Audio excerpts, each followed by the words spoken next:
Banco Santander, vendas 49,8 bilhões de dólares, lucro 6,6 bilhões de dólares, ativos 1,455 bilhões de dólares, valor de mercado 72,5 bilhões de dólares, país Espanha.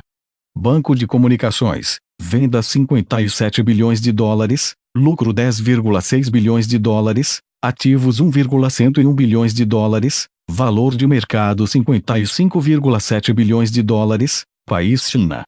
BNP Paribas, vendas 74,9 bilhões de dólares, lucro 74,4 bilhões de dólares, ativos 2,166 bilhões de dólares, valor de mercado 66,8 bilhões de dólares, país França.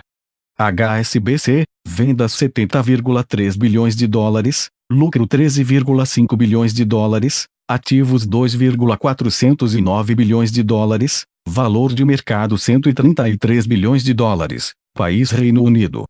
Citigroup, vendas 85,9 bilhões de dólares, lucro 15,8 bilhões de dólares, ativos 1,801 bilhões de dólares, valor de mercado 138 bilhões de dólares, país Estados Unidos. Banco da América, vendas 91,5 bilhões de dólares, lucro 15,8 bilhões de dólares, ativos 2,185 bilhões de dólares, valor de mercado 156 bilhões de dólares, país Estados Unidos. Wells Fargo, vendas 91,4 bilhões de dólares, lucro 22,7 bilhões de dólares, ativos 1,849 bilhões de dólares, valor de mercado 256 bilhões de dólares, país Estados Unidos. Banco da China, vendas 122 bilhões de dólares, lucro 27,2 bilhões de dólares, ativos 2,589 bilhões de dólares, valor de mercado 143 bilhões de dólares. JP Morgan Chase, vendas 99,9 bilhões de dólares, lucro 23,5 bilhões de dólares, ativos 2,423 bilhões de dólares, valor de mercado 234,2 bilhões de dólares, país Estados Unidos.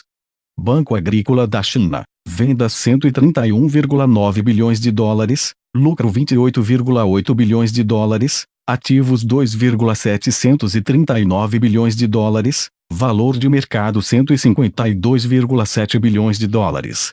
China Banco de Construção, vendas 146,8 bilhões de dólares, lucro 36,4 bilhões de dólares, ativos 2,826 bilhões de dólares, valor de mercado 162,8 bilhões de dólares. ICBC, maior banco do mundo, vendas 171,1 bilhões de dólares, lucros 44,2 bilhões de dólares, ativos 3,420 trilhões de dólares, valor de mercado 198 bilhões de dólares, país China.